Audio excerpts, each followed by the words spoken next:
It's good to be here on Eye in the Desert in front of a live studio audience. I would turn the camera and show you guys, but then you would see there's no live studio audience.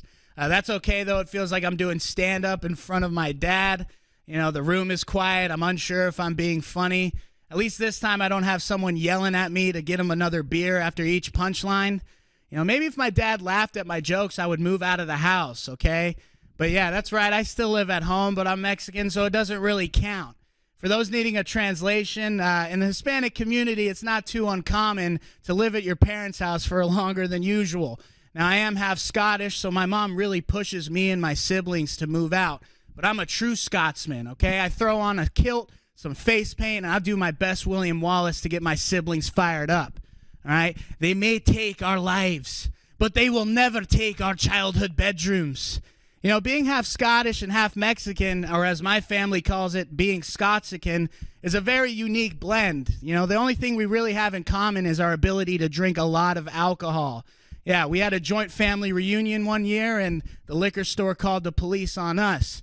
Now, between me and you at home, I don't really look Scottish, but my favorite thing to do is a Scottish accent at these family reunions, because it always throws my family from Scotland off, right? I'll go up behind my Uncle Bob and be like, "How are you doing? How's the weather in Dundee? Is everything fine at home?"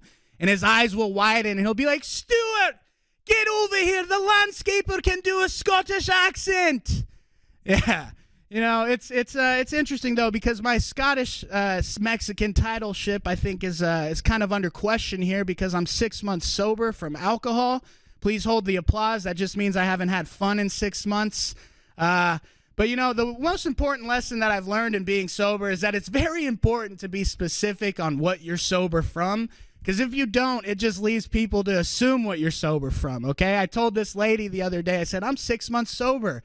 She's like, "You look great. You're putting the weight back on. Then don't worry, those dark circles under your eyes, they'll go away. I used to have an uncle that was a drug addict." It's like, first of all, lady, these dark circles are hereditary. Second of all, you're the worst therapist I've ever hired in my life, and I'd like my money back, please.